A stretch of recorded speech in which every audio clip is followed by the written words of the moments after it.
capítulo 9, verso 11 adelante. Fíjense que voy a generar un contexto para leer el texto. Caminando por Israel, fuimos a distintos lugares súper emocionante. La tumba del Señor, la casa de Pedro, fuimos ¿cómo decirle? Al Valle de Megiddo, fuimos a donde estaba el tabernáculo de David, el tabernáculo de Moisés, estuvimos ahí en el río Jordán, en el lago, en el mar de Galilea. Y el historiador nos contó muchas cosas que, así era. Dentro de aquellas cosas que nos contó, es que cada vez que un pueblo invadía una ciudad o un país, pero una ciudad, lo que ellos hacían increíble eran destruir toda la ciudad. Así que ellos, por eso es que los arqueólogos van buscando capas hacia abajo y dicen, no, esta ciudad se reconstruyó sobre esta otra y sobre esta otra. Entonces, otra de los fenómenos que pasó con Israel es que muchas veces ellos en 2 ocasiones fueron llevados, pero por hartos años. En una ocasión fueron llevados por 400 años de esclavitud en Egipto, por otras 70 años por los babilónicos. Pero después tienen mucha historia. Usted sabe la persecución que hubo en la Segunda Guerra Mundial, cómo fueron esparcidos a distintas partes y abandonaron la tierra que Dios les había dado, que era de ellos. Y volvieron a su tierra, entonces han vuelto a su tierra, pero esta vez en el año 48 fue impresionante. Los hijos de Sión empezaron a ser, que eran judíos, israelitas judíos de la religión judía, quisieron recuperar las tierras. Y por una votación de las Naciones Unidas, fue reconocido Estado otra vez el año 1948. Algo se va a realizar en el mes de abril del próximo año, aquí en Chile. Un pastor apóstol recibió una instrucción de Dios de constituir 70 pastores que se preparen para ir el próximo año. Ya están en conversaciones con el gobierno de Israel.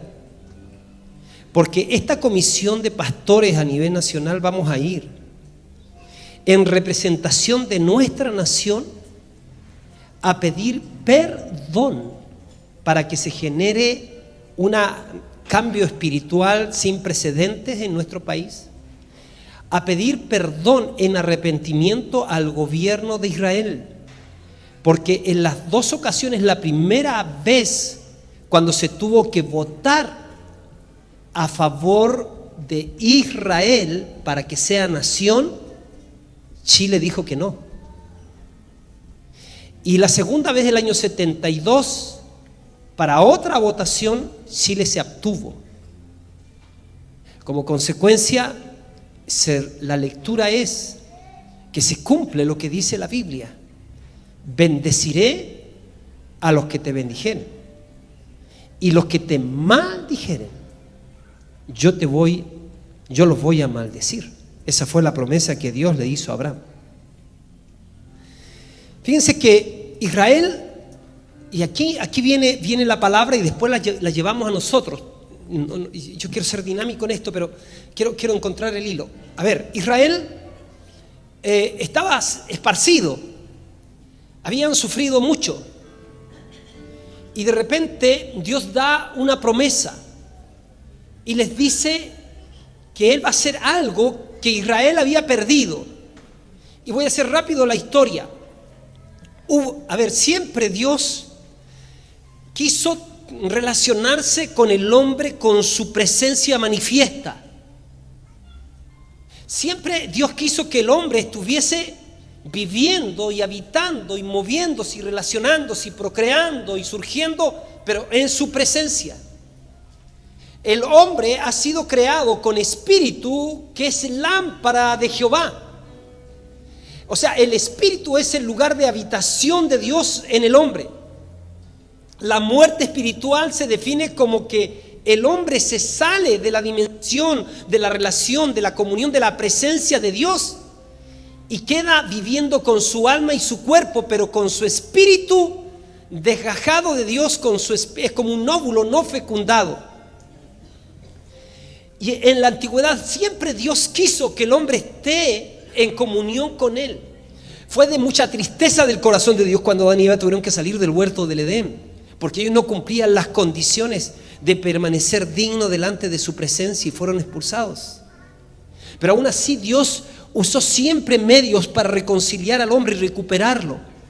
Y Dios empezó a mover en la historia de Israel profetas que incluían que un día Israel como pueblo iba a volver a ser una nación consagrada a Dios, pero por ende también el mundo entero. Así que al primer pueblo escogido Dios le llama Israel y a los demás son los gentiles. Pero en el plan de Dios la gracia es tan extraordinaria que Él no considera solamente a su pueblo, sino incluido a los gentiles, para que entren en la gracia a través de Jesucristo. En la antigüedad entonces Dios siempre prometió que un día en la historia de la humanidad vendría el Emanuel, el Dios con nosotros. Pero mientras tanto se relacionaba con el hombre en forma se relacionaba con el hombre esporádicamente y en condiciones no totalmente ideales. ¿Cómo así? Por ejemplo, para los hombres comunicarse con Dios, Dios les habló de la importancia de los sacrificios, como una aspiración a que un día iba a venir el sacrificio perfecto, que era Jesucristo. Así que los hombres se acercaban a Dios y decían siempre, iban con un sacrificio, un corderito que representaba a Jesucristo, al Mesías que habría de venir, al Yeshua que habría de venir. Y ellos iban y no entendían a lo mejor mucho las profecías de los profetas, pero ellos sabían que para quitar sus pecados necesitaban ofrecer un sacrificio, como diciendo, Él es el sustituto que paga por mi pecado, porque la paga del pecado es la muerte. Así que el corderito moría en lugar del pecador. Y eso solamente cubría los pecados, hasta que se aumentaba otra vez la medida de pecados y iban otra vez y ofrecían otro corderito. Eso se hacía particularmente, pero también lo hacía el sumo sacerdote por toda la nación una vez al año. Todas esas eran figuras. En el Antiguo Testamento tú te vas a dar cuenta que eran figuras de aquel que habría de venir, que iba a traer la realidad que es el Mesías, Jesucristo. Aquí en el occidente lo conocemos como Jesucristo, pero en el oriente lo conocen como Yeshua. Ahora sígame por favor. Dios siempre quiso estar con el hombre, así que cuando le pidió a Moisés que haga el tabernáculo, entonces Dios dijo, vas a hacerme el tabernáculo en 3 compartimentos: el atrio, el lugar santo, el lugar santísimo, porque Dios en su sabiduría sabía que de esa manera está compuesto el hombre, espíritu, alma y cuerpo. Y en el santísimo se manifestaba, ahí estaba el arca. Le mandó a hacer el arca, que era como una caja de cofre, y era como una caja, y ahí estaban varios elementos que no tengo el tiempo para contar, 3 elementos, pero también estaban los serafines, y ahí se manifestaba la llama azulina, que era el Shekinah, que le decían el Shekinah, la presencia manifiesta de Dios. Entonces los israelitas, para poder acercarse a Dios, tenían que acercarse a ese tabernáculo. Más adelante el tabernáculo ya no estuvo, pero David guardó en su corazón, en el tiempo, guardó en su corazón ahora construir un edificio, y en ese edificio iba a estar el arca, con las mismas características, pero más esplendoroso, que fuera un lugar de asentamiento y de esplendor para la gloria de Dios, y de esplendor, y que diera testimonio a todo el mundo del único Dios creador del universo, y un lugar de convocación para adorarlo. Pero hasta ahí nos encontramos que la gente, para conectarse con Dios, tenía que ir a un lugar, y nos encontramos con otro tipo de personas que eran ungidos para ciertas tareas, los profetas. Pero cuando terminaban de cumplir las tareas, ya ellos no contaban con esa bendición sobre ellos, y a algunos de ellos les dejaba. Por eso que David, cuando peca, dice: no quites de mí tu Santo Espíritu. Por eso que cuando pecó Sansón, dice que él, cuando cedió al pecado, ¿cierto? Y le contó el secreto a Dalila, que su poder consistía en el pacto que él había hecho con Dios de no cortarse el pelo. Y cuando rompe ese pacto, dice que Sansón presume que va a actuar como siempre con la ayuda de Dios, pero cuando llegó el momento de liberarse no se pudo liberar porque actuó como el normal de los mortales, porque ya la asistencia de Dios no estaba, la presencia manifiesta de Dios no estaba en él. Como ustedes ven, entonces, todo lo que vemos en el Antiguo Testamento era una figura. Era una figura. Ellos todos estaban conscientes que eran escogidos de Dios, la gran mayoría de Israel. Era un pueblo escogido, pero un pueblo escogido que tenía un destino de que un día en medio de ellos había de nacer el Mesías y se iba a recuperar algo maravilloso, algo impresionante. Dios me dé la gracia para poder compartírtelo, que era que nunca fue la intención de Dios manifestarse a través donde estaba ubicada una representación de Él como una caja. Nunca fue la intención de Dios que el hombre dependiera de la nube de día y del fuego de noche. Pero era como las porciones que le era permitido en ese momento a Israel tener hasta antes que viniera el Mesías. Cuando viniera el Mesías se iba a provocar algo extraordinario, algo sobrenatural, algo maravilloso, porque el Mesías, una vez que cumpliera todo su ministerio, incluyendo todo lo que sabemos de su ministerio, incluida la cruz y la muerte y resurrección, a partir de ahí, la experiencia que iba a empezar a tener el ser humano no iba a ser una experiencia de ir a lugares para encontrarse con Dios, sino que Dios recuperaría al ser humano en totalidad. Y a partir de ahí el espíritu del hombre se convertiría en el arca, se convertiría en el templo, se convertiría en el lugar de habitación del Dios Todopoderoso. Escúcheme por favor. Estuve en el Muro de los Lamentos. Es impresionante cómo ellos están ahí y se están leyendo el Torá, la Torá se la están leyendo de memoria y la están leyendo y la están repitiendo y están horas y horas y así varios, y son gente inteligentísima, gente que tiene recursos y gente que son empresarios, que son millonarios y están ahí y ahí yo entré filmando y están ahí, pero ¿sabes qué? Yo digo, Señor, qué impresionante, yo no lo puedo entender porque tu palabra no lo puedo entender, pero Romanos dice que Dios puso un velo en los judíos en espera hasta que se cumpla el número de los gentiles que han de entrar a la gracia, y luego ese velo les va a ser quitado y todo Israel entrará. O sea, me parece tan impresionante que este pueblo que a tientas sabe que son pueblo de Dios y que se apartaron en algún momento y que tuvieron temporadas tan increíbles como esta. Hubo un hombre llamado David que tenía tanto, él era del pueblo de Israel, pero que tenía tantos anhelos de Dios, tantos anhelos de ser conocido por Dios y de conocer a Dios, que como que Dios le permitió pasar al tiempo de la gracia sin que antes hubiese muerto Cristo en la cruz y resucitado, aunque la Biblia dice que Él fue inmolado antes de la fundación del mundo. Pregúnteme de eso y no sé, porque ahí Dios me saca del tiempo y todo. Pero lo que hace David fue que cuando llega el periodo de su reinado, él se entera que el arca había sido robada por los filisteos y que el arca estaba extraviada de las fronteras de Israel. Y David había aprendido a relacionarse con Dios y él quería que el pueblo no viviera sin Dios. Algo increíble había sucedido.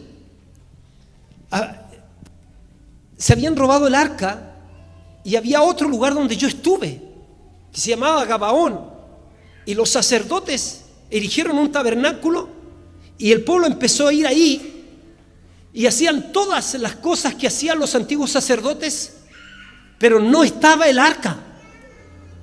O sea, hacían todo el ritual, expresiones de adoración, pero no estaba el arca.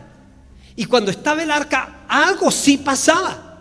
Se experimentaba la presencia manifiesta en el entorno. Los seres humanos decían, esto no es una mera caja, algo está pasando, algo me pasa a mí. Estoy teniendo contacto con el Dios creador del universo, con mi Dios, con mi Padre. David sabía que si el pueblo que había abandonado a Dios porque no había entronizado a Dios en Israel, el arca estaba perdida, ahora David dice: no, yo voy a traer el arca. Y él se entera que está extraviada. Y ustedes saben la historia. David va a traer el arca. Para establecerla, él tenía el sueño de construir un templo. Pero antes de construir el templo, él entonces trae el arca. Y él construye un tabernáculo como una especie de tienda conforme a las indicaciones de Dios, pero tienda, en fin. Y empiezan a suceder cosas impresionantes por 36 años en Israel. Y David restaura el tabernáculo. No lo restaura. David erige el tabernáculo, pero ahora sí está la presencia de Dios entronizada y todo Israel vuelve a recuperar entonces la esperanza, pero no solamente la esperanza y la fe, sino a palpar en parte la presencia manifiesta de Dios. Sígame en esto. Es que esto no es menor. El pasaje que estaba en la pantalla recién y que se salió, que quiero que lo vuelvas, dice así: algo sucedió en el tabernáculo de David por 36 años. Yo te voy a mencionar lo que sucedió. Mira, mantén eso en la pantalla. ¿Saben ustedes que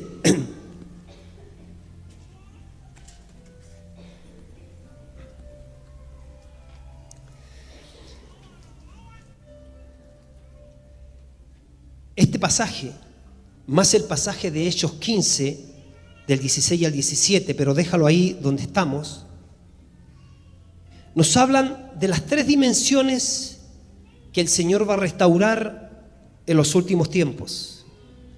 Estoy hablando de una generación que serán precursores preparando la venida de Jesucristo. Cuando yo hablo de últimos tiempos, estoy hablando de una generación que va a experimentar lo que dice Hechos capítulo 2, el derramamiento sobre el Espíritu Santo.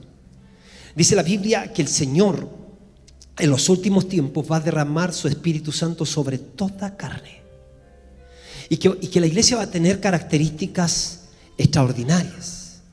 Todos los que sean impactados, seducidos, tocados, abrazados, recuperados por Dios, van a experimentar la sobrenaturalidad de Dios, la presencia manifiesta de Dios, y ellos no van a decir que Dios está en alguna parte, sino que van a decir: yo sé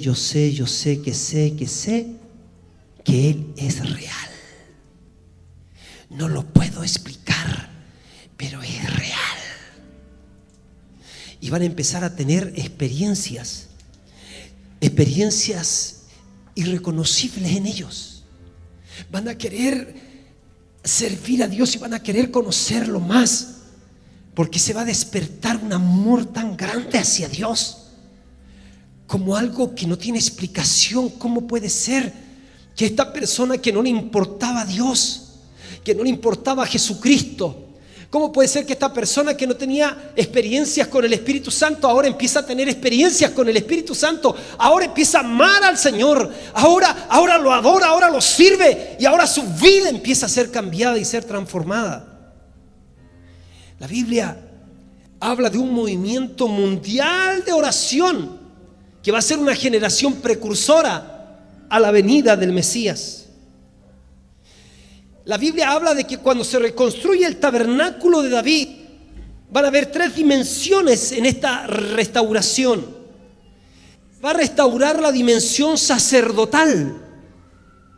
Usted sabe que la Reforma recuperó, Martín Lutero tuvo luz y recuperó un aspecto perdido, diciendo: señores, no es que por el sacrificio de Cristo vamos a seguir con el sistema antiguo de sacerdotes y gente que no lo era. En Cristo todos los que entramos en Él tenemos acceso al Santísimo y podemos ser una nación de sacerdotes, todos habilitados para ministrar el corazón de Dios, todos habilitados para comprender y recibir revelación de su presencia, todos habilitados para experimentar la santa presencia de Dios. Entonces, una de las características que se restauran, una de las condiciones, es una dimensión sacerdotal enfocada en 24 horas al día de adoración e intercesión, que sigue el orden davídico de adoración. Porque ¿qué sucedió? El Señor hizo una promesa.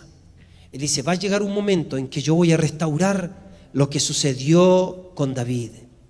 David, les voy a mencionar, tengo datos ahí de cuántas personas estaban ocupadas en la casa de oración. ¿Y por qué? ¿Y cuántas personas? ¿Y cómo habían de día y de noche 24 horas? ¿Y cómo ellos eran intercesores? Pero también eran proféticos. Ellos profetizaban, ellos intercedían, pero ellos ministraban también el corazón de Dios. Su oración entonces eran como copas que se ofrecían de incienso a Dios, pero también era arpa, porque había adoración y alabanza y exaltación al Señor. Sucedieron cosas increíbles en el tabernáculo de David. Fíjense que entonces Dios dice que se va a restaurar la dimensión sacerdotal, pero también se va a restaurar en este tiempo la dimensión profética, enfocada en impartir el ministerio profético de la iglesia de Jesucristo. Esto lo que está diciendo: voy a derramar de mi espíritu, y mis hijos y mis hijas van a profetizar. ¿Y sabes qué es profetizar? Es que nosotros necesitamos buscar de tal manera a Dios en un mundo antagónico, en donde Satanás trabaja para el control mundial, y el Señor levantó a su iglesia como un pueblo que representa el reino de Dios para deshacer las obras del diablo. Pero los que permanezcan apartados de este sistema mundanal, de este sistema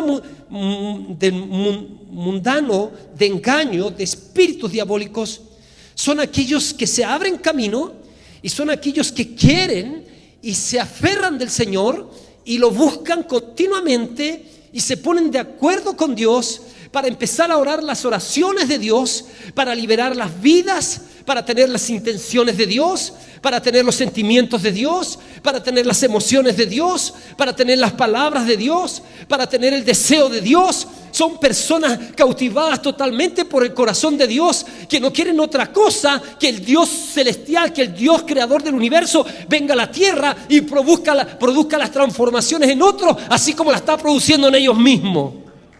Ellos con humildad le dicen: Señor, yo fui un pecador que no quería nada contigo, pero tú estás provocando un cambio en mí. Yo no sé por qué me está pasando, pero me está pasando, no lo entiendo. Tu gracia me supera. Pero Señor, ¿cómo tu gracia me supera? Cuando yo era contumaz, cuando era rebelde, cuando estaba perdido, cuando estaba extraviado, cuando iba camino al infierno, cuando mi vida estaba seca, viniste con tu Santo Espíritu, viniste con tu gracia y me dijiste que me amabas y me dijiste que me perdonabas y viniste a transformar mi vida. Señor, me has perdonado. Señor, me bendices, me bendijiste y me vas a bendecir. No lo puedo entender, tanta gracia me supera como lo hiciste conmigo. Yo quiero que también lo hagas con ellos, Señor. Pido que lo hagas por ellos, Señor. Venga a tu reino, Señor, que ninguno se pierda, sino que todos se salven.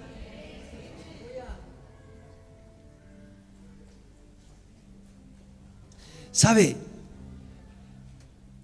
Es claro que lo que el Señor hizo con nosotros tiene una dimensión tan increíble que si cuando un judío se sienta a hablar con un cristiano, pero un cristiano que está entendiendo, un hijo de Dios que está en el Espíritu, y en ese momento al judío se le saca el velo y empieza a darse cuenta todo lo que este tiene, este gentil tiene, todo lo que Dios le ha dado.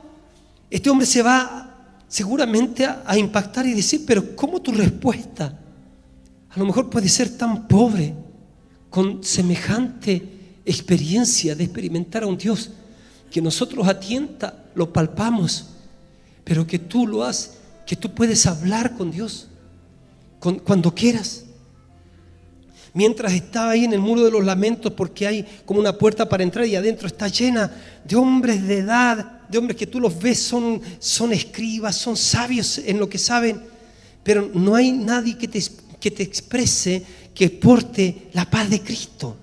Y tú sientes que están secos, sientes que están y como que no entran.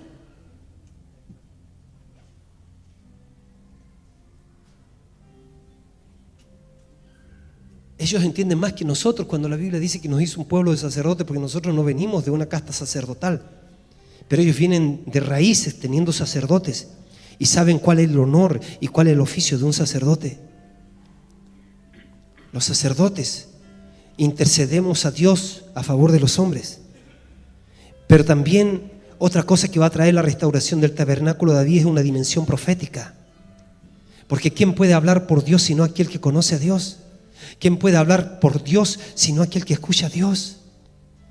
¿Quién puede hablar con Dios sino aquel que toma en serio lo que Cristo hizo y valora el precio que pagó Jesucristo y se abre camino y dice: yo no quiero ninguna otra cosa más que a Dios? David lo dijo en el antiguo pacto: yo no quiero ninguna otra cosa más que a Dios. Y dice: ¿a quién tengo yo en los cielos sino a ti? Y fuera de ti nada deseo en la tierra. Por eso es que cuando él palpó la presencia de Dios, él dijo: vengan, vengan, vengan y adórenlo, y que esto no pare, y que esto no pare. Y habían decretos seguramente que hicieron que las riquezas de las naciones vinieran y que hubiese esperanza para Israel. Y yo estoy seguro que en el tabernáculo de David se oró mucho para que el Mesías pudiese nacer en algún momento en la historia, porque la iglesia tiene un rol de intercesión, que no van a suceder cosas en la tierra si la iglesia no se une con Dios para decir: sí, Señor Jesús, ven, Señor Jesús, sí, Señor Jesús, salva, sí, Señor Jesús, sana. La dimensión profética enfocada en impartir el ministerio profético de la iglesia de Jesucristo. ¿Sabe? Cuando tú vas a un lugar donde se entiende la dimensión profética, las personas que se acercan a darte una palabra no tienen la motivación de que ellos quieren ser famosos para que la gente dependa de ellos. No andan detrás de un nombre, de un título así, el profeta tanto. Ellos no manipulan nada. Le tienen miedo a manipular cualquier cosa. Ellos quieren dar una palabra que tenga los elementos de edificación, exhortación y consolación en la vida de las personas. Y cuando tú vas ahí, te hablan y te hablan en tu frecuencia, porque eso hace que la persona sepa que Dios es el que le está hablando. Cuando esta persona en Jerusalén me tocó, en la casa de oración, habló de inmediato de lo apostólico. No le habló a otro, a mí me habló de lo apostólico.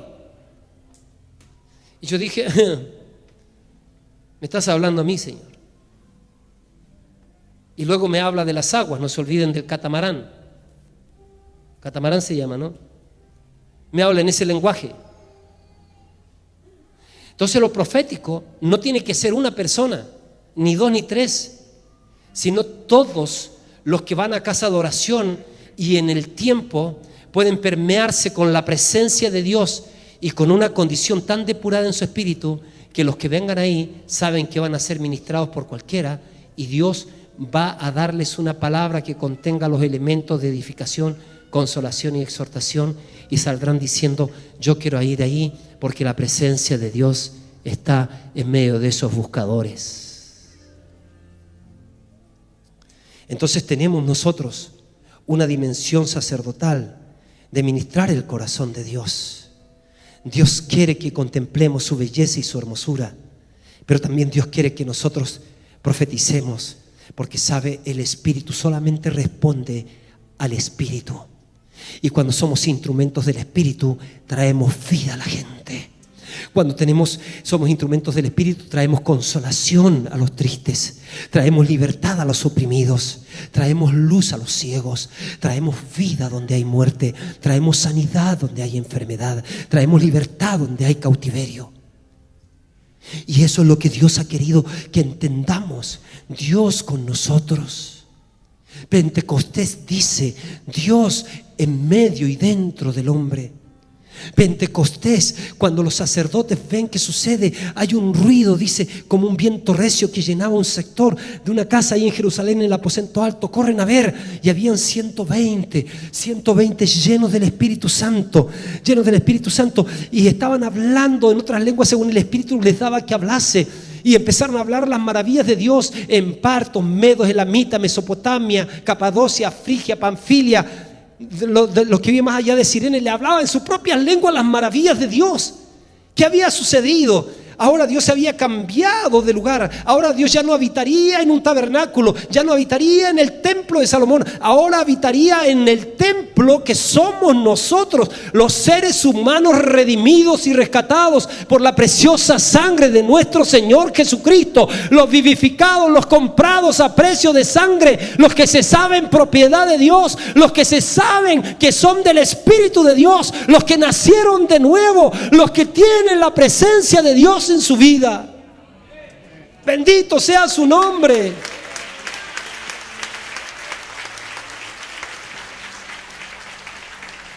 Otra de las características del tabernáculo de David, además de esta restauración de sacerdotes que ministramos a Dios, pero que ministramos también a los hombres a través de esta dimensión profética, es que también se abre una dimensión de reino enfocada en el ministerio apostólico que cumple las funciones del reino con poder, cumpliendo la gran comisión, evangelismo, hacen comunidad, equipan a los santos.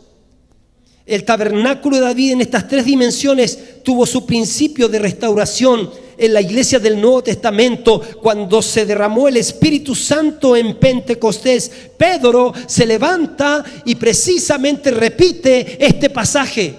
Pedro dice: muchachos o amigos, señores, lo que está pasando acá, lo que estamos experimentando, lo que ustedes califican como borrachera, lo que ustedes califican como algo extraño, lo que está sucediendo es el cumplimiento de lo que Dios dijo a través del profeta Amós. En aquel día yo levantaré el tabernáculo caído de David, yo voy a cerrar sus portillos, yo voy a levantar sus ruinas y yo los voy a edificar como en el tiempo pasado. ¿Y qué pasó? Siga, por favor. Para que aquellos sobre los cuales es invocado mi nombre posean el resto de Edom y a todas las naciones, dice Jehová, que hace esto.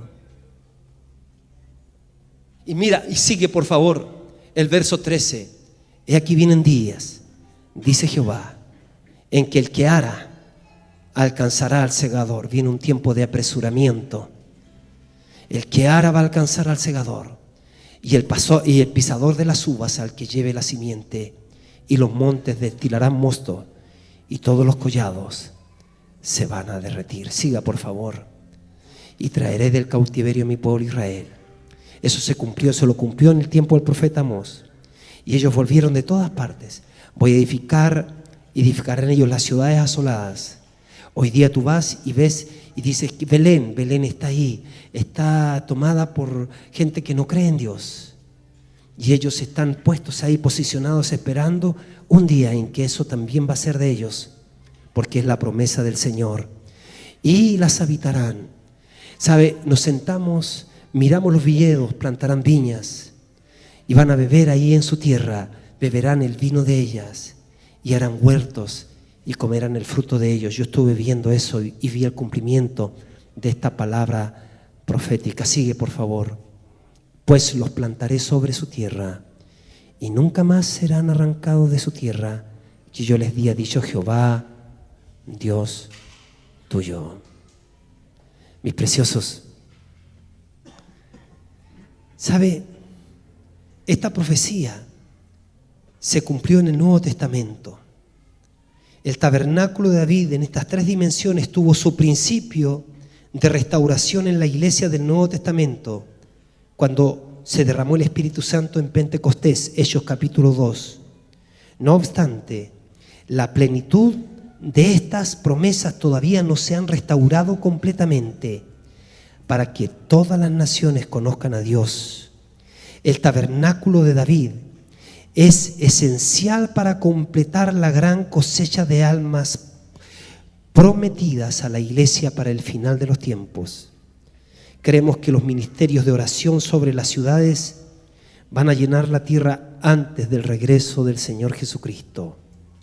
¿Sabe? El tabernáculo de David es un reflejo de ministrar a Dios en espíritu y en verdad. Cuando tú miras Apocalipsis 5, verso 8, a ver si lo pones en la pantalla. Apocalipsis 5, verso 8, habla de arpa y habla de copas. Y cuando hubo tomado el libro, los 4 seres vivientes y los 24 ancianos se postraron delante del Cordero. Todos tenían arpas y tenían copas de oro llenas de incienso. Las copas son las oraciones de los santos, pero las arpas es la adoración de los santos. Aquí habla de las oraciones de Dios que son impartidas hacia los corazones de los santos. David con todo Israel desearon traer el arca de Dios a Jerusalén y lo lograron. David construyó una tienda especial para alojar el arca del pacto y ahí por años ministraron el corazón de Dios, pero luego eso se perdió después que fueron perseguidos otra vez.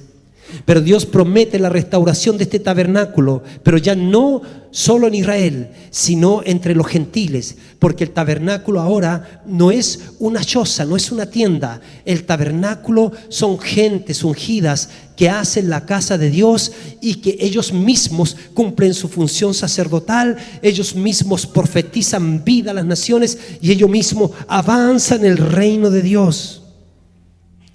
El tabernáculo de David, en el tiempo de David, habían cantos e instrumentos. Y sabe, y está lleno de pasajes en los libros proféticos de lo que sucedió. El tabernáculo de David era financiado y venían finanzas de las naciones. David ordenó al pueblo proveer económicamente para que los cantantes no tuvieran cargas para ministrar a Dios, para darles tiempos para que pudieran ministrar a Dios con devoción. David proveyó económicamente a 288 cantores, que ellos se iban turnando, se turnaban cada 2 horas.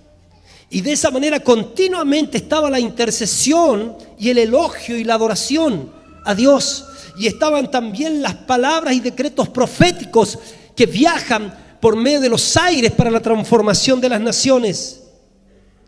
Cosa maravillosa es la que Dios está haciendo en este tiempo. ¿Sabe? Póngame atención, con esto voy concluyendo. Preciosos, sígame rápido en esto, pero miren. Hoy día en todas las empresas, cuando hacen análisis de por qué las empresas no avanzan, revisan primero si tienen clara la visión como empresa. Revisan si tienen una planificación clara. Y hay empresas que tienen una visión clara y tienen una planificación clara, pero no tienen concreción. No tienen, yo usé un término en las prédicas anteriores, ejecución. Fallan en la ejecución. Y se ha llegado a la conclusión, cuando han rebuscado, es que ni siquiera la planificación estaba mala, sino que los trabajadores no entendían los procesos para llegar a la ejecución. Hace poquito hice un experimento en una de las clases entre nosotros y les dije: cuando tú piensas en un testigo de Jehová, que ellos niegan la deidad de Jesucristo, doctrina fundamental del cristianismo a través de la historia, entre otras cosas, y reducen a Jesucristo a otra cosa, por eso no son definidos como cristianos. Pero si tú les preguntas a ellos: ¿qué andas haciendo en las calles? ¿Qué haces en el centro de una ciudad? ¿Qué haces en las puertas de un mall? ¿Qué haces en las puertas de un supermercado? Donde sea, ¿qué haces? Ellos dicen: estamos cumpliendo la gran comisión. Cuando tú conversas con un pentecostal, de los que viven al lado de mi casa, en Angamo, ahí al lado del estadio Carlos Dilford, le preguntas: ¿qué hacen ustedes cuando salen cada día y se paran en una esquina como 5 o 6 y el guía le dice a cualquiera de los que está ahí: Dios me lo bendiga, mi hermano. La hermana o el hermano da un paso, 2 pasos adelante y empieza: porque de tal manera amó Dios al mundo que ha dado a su Hijo unigénito. Cuando tú le preguntas qué estás haciendo, ellos te dicen: estamos cumpliendo la gran comisión. Si tú le preguntas a Luis Palau qué está haciendo él con sus programas en la radio, él te va a responder: estoy cumpliendo la gran comisión. Y yo en una de mis clases hice una pregunta: ¿cuál es la instancia en que nosotros como casa cumplimos la gran comisión? ¿Y puedes creer tú que trastabillar la clase trastabilló? No me dieron la respuesta. Y pude comprobar que si nosotros no trabajamos para simplificar lo que estamos haciendo, la gente no va a entender los procesos. ¿Sabe cuál es la respuesta? Que la instancia que nosotros tenemos para cumplir la gran comisión son las células. Ahora estamos entrando a los 7 montes. Ahora ya estamos en un nivel donde no podemos tener mirada de barrio, ni mirada de pueblo, ni siquiera mirada de ciudad. Tenemos que abrir nuestro corazón y nuestra mente a una mirada de país. ¿Cómo vamos a ganar las naciones? Pero si nosotros nos perdemos en los procesos, ahí entonces lo peor que podría ser es lo que sucede con el equipo de fútbol de Chile. Dice: ¿cuánto tuvo Chile la pelota en sus pies? Dice el 80%. ¿Cuánto la tuvo Perú? 20%. 20%. Ya supongamos de un 100%. En el 20% los metieron 3 goles. Y en 80% no hubo ninguna concreción. En la práctica se lo explico así. Entonces, que tengamos culto donde hay un despliegue impresionante. Sonido, multimedia, cámaras, servidores, músicos, profesores de niños, librería, cafetería, ¿qué me falta para no ser injusto? Oración en la mañana. Este despliegue que lo hacemos para el domingo. El despliegue del sábado: escuela ministerial, nueva criatura, familia cristiana, devoción, hijos de la intimidad, devoción extrema, principios de lealtad, ELCE, los 7 montes. Eso es importante. Células, el despliegue, líderes, colíderes, casas abiertas. Mis preciosos, pero si nos perdemos y no entendemos los procesos para la ejecución, es ahí donde no hay avance para el reino de Dios. Y Dios me está diciendo a mí que tenemos que caminar por las aguas. Y no se puede caminar por las aguas a no ser, póngame atención, que esto es lo más importante, no se me vaya. No podemos caminar por las aguas si no ponemos lo primero en lo primero. ¿Qué es lo primero? El primer mandamiento: amarás al Señor tu Dios. No podemos tener la culminación de tomar los países, nuestra ciudad, si no tenemos el primer mandamiento restaurado, que era la pasión que seducía el tabernáculo de David. Amarás al Señor tu Dios con todo tu corazón, con toda tu alma, con todas tus fuerzas. Y la consecuencia: vas a amar a tu prójimo como te amas a ti mismo. Por eso tenemos que volver a impregnarnos de la presencia manifiesta de Dios. Nada de lo que hacemos saque la presencia manifiesta de Dios de acá, y nada de lo que hacemos vale la pena. escuela ministerial no vale la pena, reuniones que tengamos, cámara toda la inversión que hacemos por la radio. ¿Sabes qué? ¿Cuánto nos cuesta mantener la radio viva? ¿Cuánto nos cuesta mantener el internet vivo? ¿Cuánto nos cuesta que tú entras a la página y se abre en tu celular y entra en la aplicación? Todo eso es cualquier cantidad. Nada de eso va a ser algo efectivo si no nos volvemos al corazón de nuestro llamado. Por eso, la casa, por eso, el generar la instancia de buscar a Dios no puede ser solo de las madrugadas. Tenemos que aspirar a tener 24/7. Para eso, tengo que constituir un staff de casa de oración.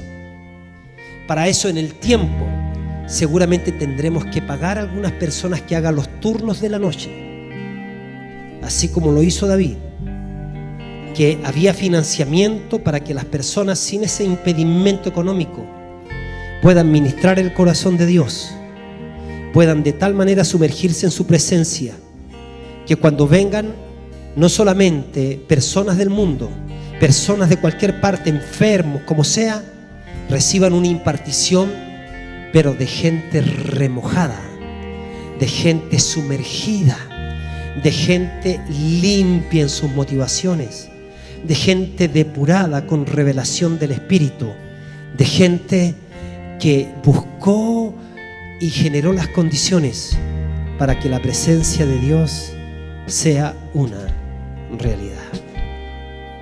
Por eso viene un proceso, en el tiempo se va a decantar el staff. Cuando tengamos el próximo edificio, ya yo espero que la casa de oración esté funcional. Nosotros fuimos a un momento en la mañana y estaba el staff solamente y un joven que tenía que cantar. Y llegamos nosotros y nos dieron una hora, llegamos como 6, nos dieron una hora para que nosotros ministráramos a Dios. Y luego de eso, póngame atención, estoy cerrando. Luego de eso había un joven que llegó y esperó que nosotros cantáramos y todo, y cuando terminamos, él pasó y se puso a ministrar el corazón de Dios mientras el staff se acercó a nosotros. Y experimenté una experiencia increíble. Uno de los hermanos del staff del tabernáculo de David, de la casa del tabernáculo de David, trajo un frasquito así, que tenía aceite. Me dijo: este aceite me la otorgó un ministerio en Estados Unidos que tiene una Biblia, que de la Biblia sale aceite, y lo tienen metido en una cosa de plástico, y el nivel ha subido y la Biblia ahora está metida dentro del aceite, pero tú sacas la Biblia y no hay ninguna hoja rota, ni quemada, y me dijo, me dieron este poco de aceite. Dijo: he ungido, el otro día ungí a 50 personas y el nivel no se va.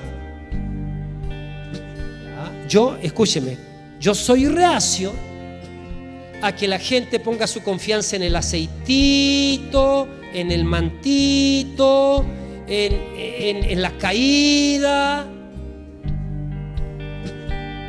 Entonces yo voy a rescatar el significado espiritual al tiro de esto. ¿Cuál? Que tomó el frasco, lo hizo, pum, me dio a mí, a otro. Así que yo aproveché por si acaso.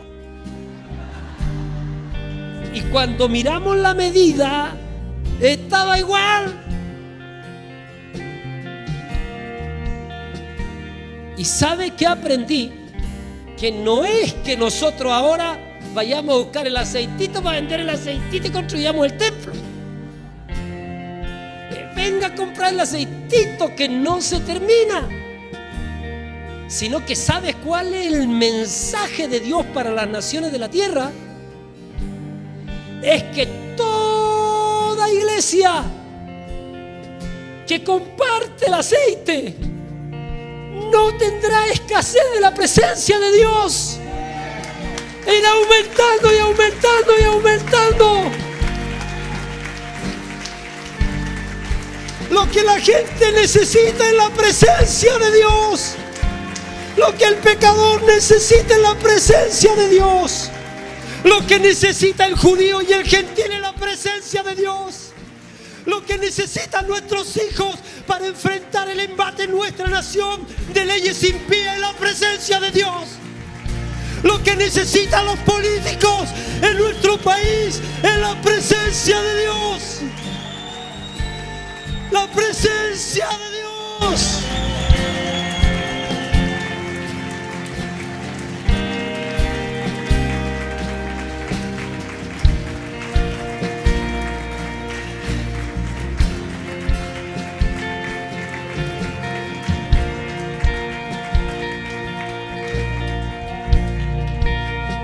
Quiero hacer una invitación. Hoy día a las 8 de la noche quiero invitar a todos que sientan que tienen que comprometerse ya con un tiempo especial para dedicarlo a la casa de oración. Y a partir de ahí vamos a caminar un tiempo para constituir el staff que tiene que mantener vivo siempre eso. Llueve y truena, pero sabe, haya uno o hayan 10, porque hay momentos en que se ministra solo con música, pero hay otro momento que se ministra en vivo. Yo tengo una guitarra que me compré, y yo tengo un piano que me compré, y hoy día yo esa guitarra y ese piano yo lo dono, lo ofrendo a la casa de oración. Va a estar siempre ese piano ahí, va a estar siempre esa guitarra ahí. Y el staff sabrá que cuando tengan los turnos de oración, de 2 horas de oración en vivo, entonces los que vienen a ese turno tomen esos instrumentos y podamos ministrar al Señor con libertad, y podamos ministrar el corazón de Dios, que es el arpa que tenemos que ofrecerle de elogio, de alabanza, de adoración a Dios continuamente. Cada día nos vamos a ir acercando más a los seres vivientes del cielo, y cada día vamos a ir experimentando más hombres y mujeres que van a saber profetizar, porque saben que cuando van a dar una palabra en nombre del Señor, no van a dar una palabra en nombre de una denominación, no van a dar una palabra en nombre de un ministerio, van a dar una palabra en nombre del Dios que es santo y que va a tener los elementos de edificación, consolación y exhortación, elementos de vida. Mis queridos, no seremos jamás los mismos. No será fácil mantener vivo lo que Dios tiene para nosotros, pero es la forma y es la razón por la que la gente vendrán por miles a adorar al Señor.